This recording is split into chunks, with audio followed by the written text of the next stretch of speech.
Fala pessoal, tudo bem com vocês? Espero que sim.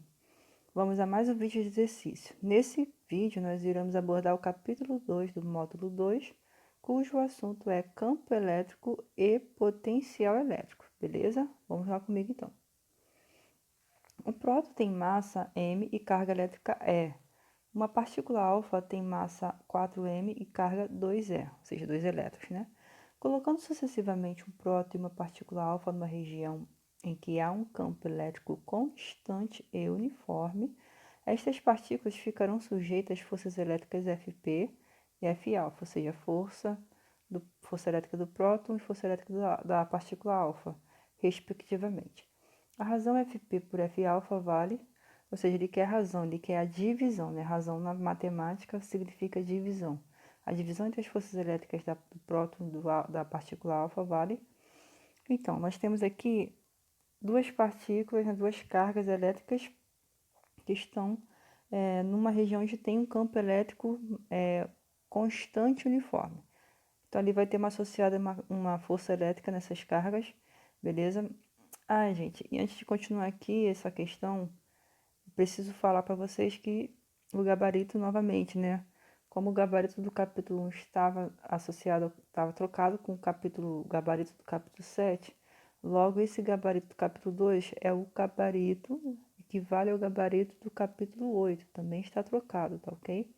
Então, todas as questões, as respostas, né, referente ao capítulo 2, na verdade, está no gabarito do capítulo 8. Está trocado também, tá ok? Beleza? Continuando aqui, nós temos aqui os dados, né? Primeiro, as cargas elétricas. Gente, aquelas massas ali não vão servir para nada, tá ok? Ignora aquelas massas ali, é só para confundir vocês mesmos.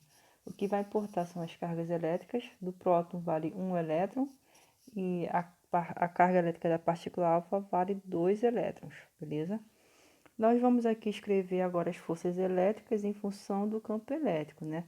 Lembrando que esse campo elétrico, gente, ele é constante e uniforme. São duas informações importantes. Ele é constante, ele não varia, então ele é igual para as duas cargas. Esse campo elétrico é igual para o próton e também tem o mesmo valor para a partícula alfa. E isso aí é importante demais, muito importante. Então, o E do próton é igual ao E do sujeito à partícula alfa, beleza? Vamos escrever aqui as equações. A equação da força elétrica é em função do campo elétrico, certo?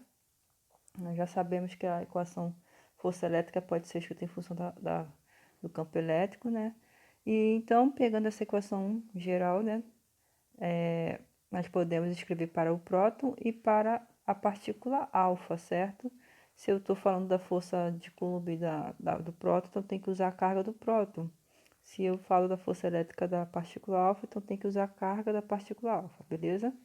E como eu já falei, né, esse campo, como a questão na verdade fala, esse campo elétrico é constante uniforme, ele é constante, então ele é igual para qualquer partícula, qualquer carga que entrar ali no meio, interagir naquele campo. Então ele vai ser o mesmo valor para todo mundo.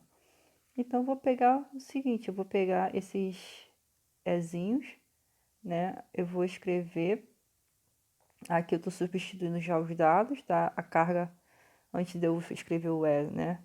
Antes de eu escrever o campo elétrico, eu já estou substituindo os valores das cargas do próton. Como a carga do próton vale 1 elétron, substitui ali, e a carga da partícula alfa vale 2 elétrons, substituir. E agora eu vou escrever os campos elétricos em função das forças, né? Só peguei as cargas, passei para o outro lado dividindo, certo? Botei evidência o E, né? O campo elétrico. Botei evidência o campo elétrico. E eu posso igualar as duas equações, por quê? Porque os campos são iguais. Essa é a grande sacada dessa questão. Como o campo elétrico é constante, então eles são iguais para as duas partículas.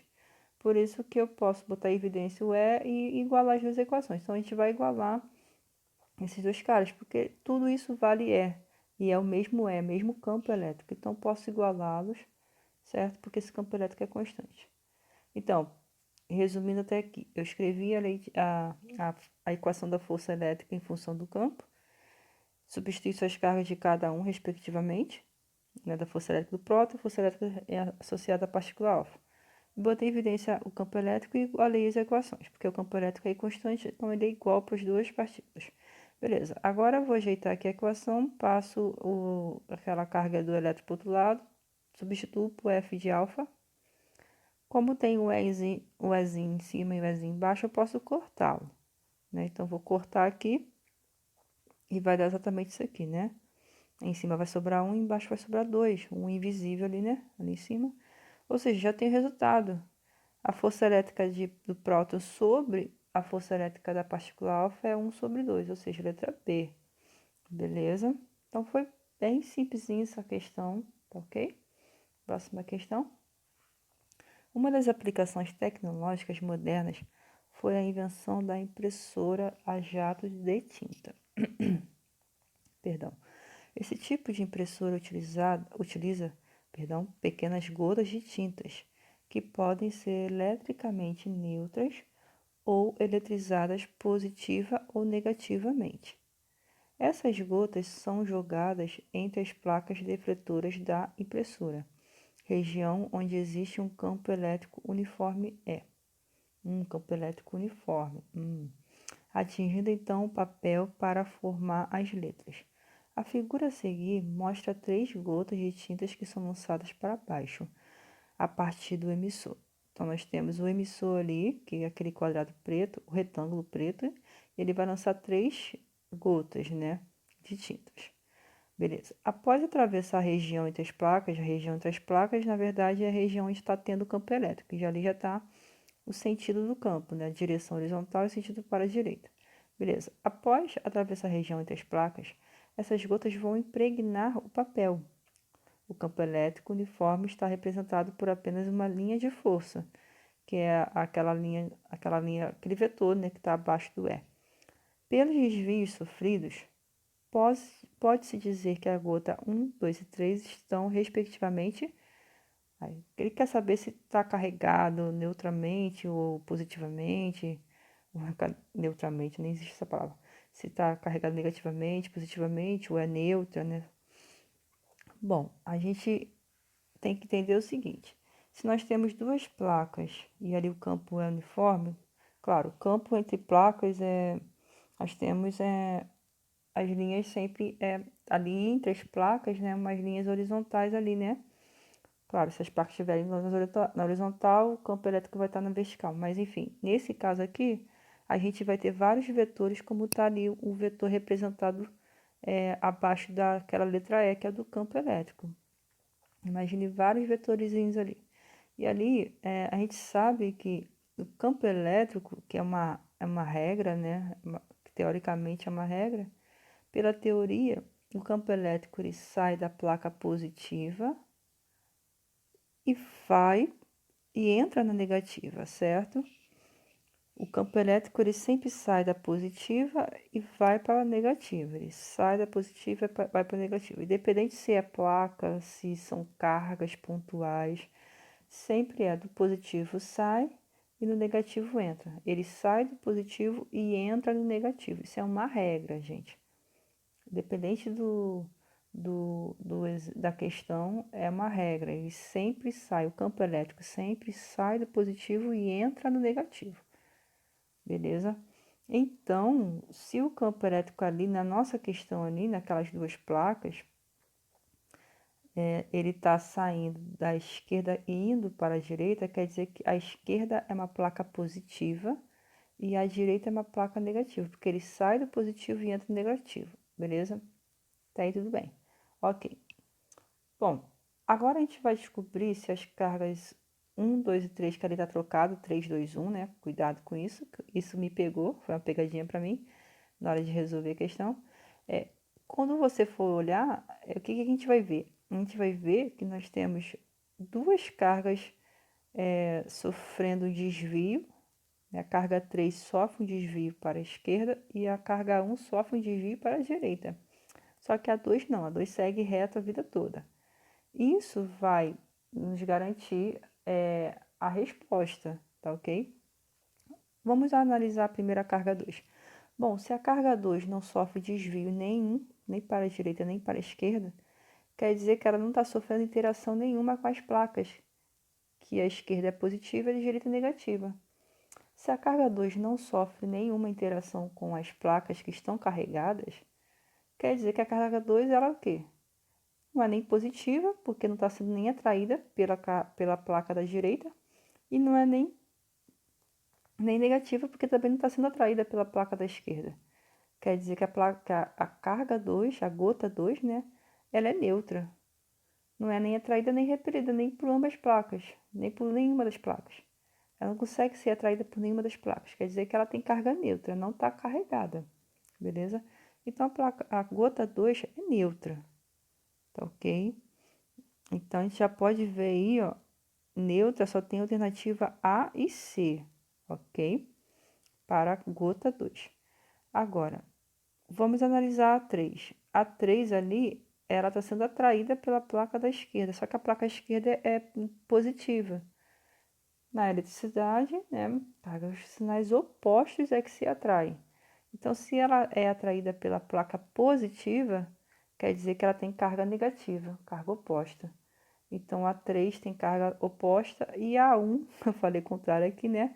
A 1 vai ser positiva, porque está sendo atraída pela placa negativa, que é pela placa direita que é negativa.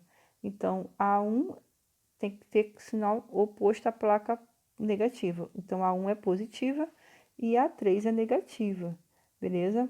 Isso só dá para ver por conta da atração que elas estão tendo com as placas, ok? A 3 se atrai pela placa positiva, logo é negativa, e a 1 se atrai pela placa negativa, logo ela é positiva. Então, cuidado agora já na hora de analisar as alternativas, né? Ele quer 1, 2, 3, né? Então, 1, 2, 3 é positivo, neutro e negativo. Letra C, perdão, gente, me perdoem, tá? Positivo, neutro e negativo, porque ele quer do 1, 2, 3, e não na ordem como está escrito que está 3, 2, 1, né? Então, como ele quer respectivamente 1, 2, 3, ele quer a carga da 1, que a gente achou positivo, da 2, que é neutro, e 3 negativo, beleza? Então, só pode ser letra C. Isso pode confundir com a letra A, como eu me confundi, né? Olhando do 3, 2, 1, tá ok? Então, cuidado com o que a questão está pedindo, enunciado.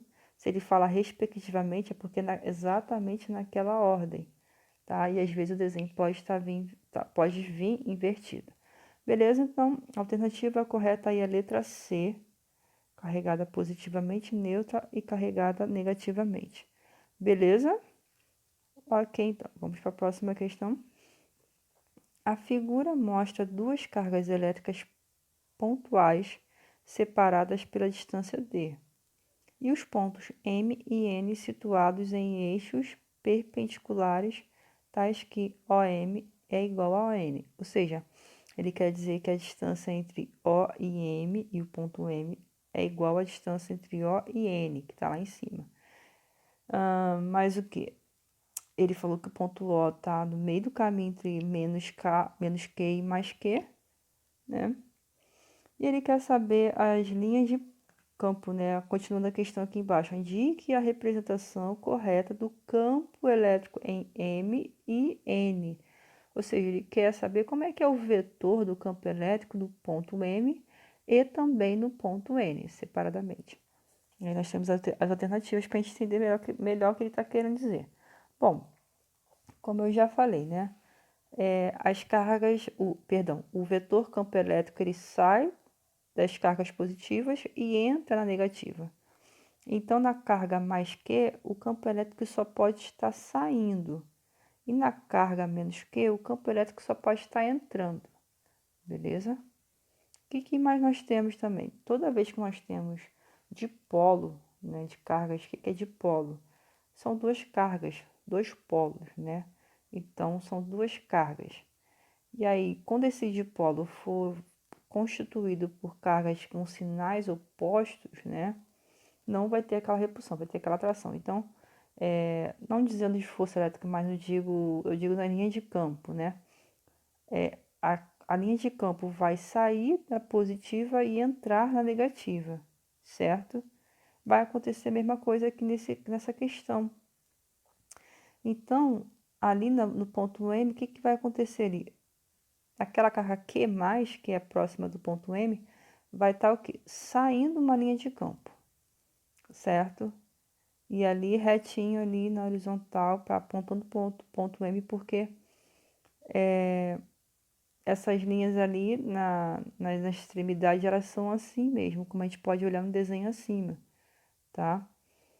Que elas teriam infinito, mas enfim, esse é um outro assunto. Então, ali no ponto M é fácil de enxergar que o campo vai ser na horizontal e apontando para M, saindo da carga Q. Conforme vai passando ali, se aproximando, né, da carga menos Q, acontece com aquelas linhas ali, ó, ali de cima. Fica um negócio meio oval, né? Então vai ficar assim, a gente vai traçar agora como se fosse passar pelo ponto N ali, né? E tá lá em cima. Como é que seria, né? Quanto mais afastado do centro ali que divide, que separa as duas cargas, mais oval fica. Então ficaria um negócio mais ou menos assim, tá? Na verdade é que tá mais circunferência, né? Mais circular, mas ficaria aproximadamente assim. Ou seja, saindo de mais que e entrando em menos que. Só que quando chega lá em cima, gente, é aproximadamente uma reta. Não parece, mas é aproximadamente uma reta, tá? Principalmente se essas distâncias forem muito grandes, a distância entre as cargas. Então, e ali vai estar saindo, né, de N e apontando para a esquerda, né? Então, vai ser aproximadamente uma reta na horizontal e apontando para a esquerda. Ou seja, só pode ser o quê?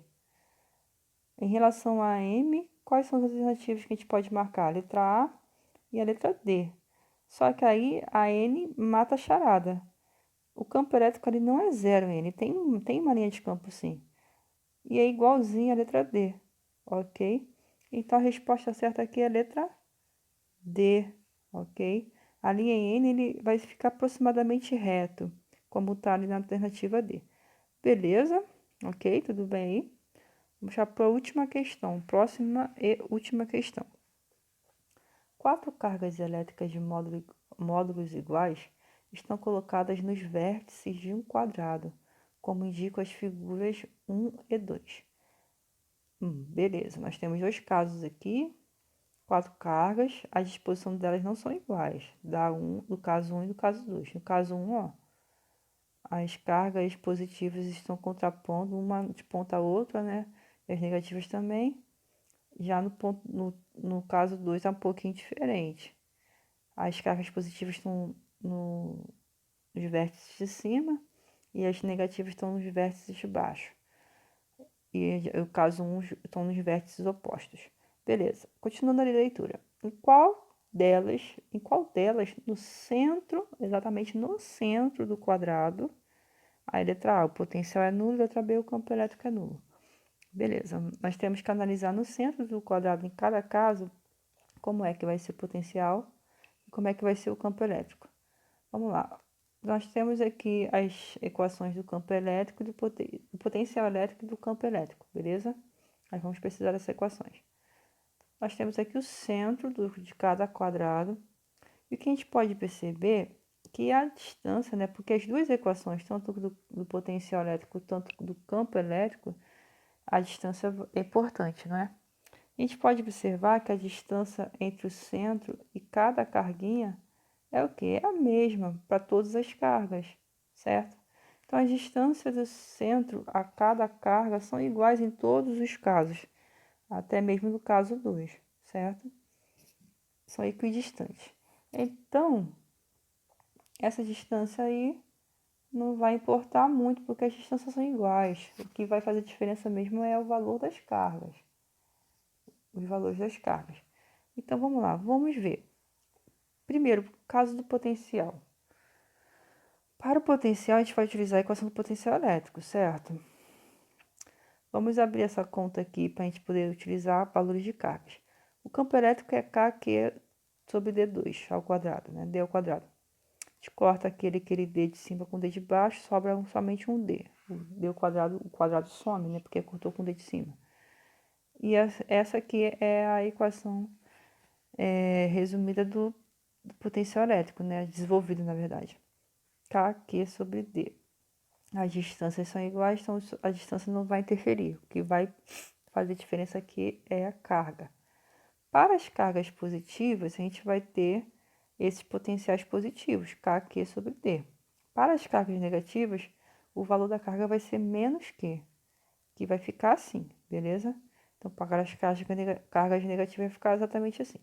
Só que a gente pode observar que em cada caso nós temos sempre duas cargas positivas e sempre duas cargas negativas. Ou seja, nos dois casos a gente vai ter que o potencial elétrico resultante, que é calculado por uma conta algébrica, porque é uma grandeza física escalar, não é vetorial, então a gente pode calcular direto. É uma grandeza física escalar. E o potencial elétrico resultante vai ser o quê? Sempre dois potenciais de carga elétrica mais dois potenciais de carga negativa, porque nós temos duas cargas elétricas positivas e duas negativas. Então, é duas vezes esse potencial elétrico positivo e potencial elétrico negativo. Agora, a gente abre as contas. 2 positivo com 2 negativo vai dar zero. Isso aqui vai dar zero, ok? Vão se anular. Os Q são iguais, as distâncias são iguais, vai tudo igual aqui, só que um é positivo e outro negativo. Então, isso aqui vai dar zero. Então, a potencial elétrica resultante, em ambos os casos, porque estão nas mesmas condições, é nulo. Então, em ambos os casos, o potencial elétrico é nulo. Mas será que o campo elétrico também vai ter o mesmo comportamento? Vamos ver então. Campo elétrico, a gente vai ter que traçar os vetores, porque campo elétrico é uma grandeza física vetorial. Então, tem que ter mais cuidado. Não, a gente não faz assim, dessa forma, só somando e subtraindo. Tem que analisar vetorialmente. Bom, a gente já sabe que, se são cargas positivas, o campo elétrico sai da carga. Então, eu tracei o campo elétrico saindo das cargas positivas. E agora, em relações negativas, eu vou fazer separadamente dos casos. Nas negativas, a gente sabe que entra, né? Então, no caso 1, está entrando ali nas cargas negativas. E no caso 2, está entrando, beleza?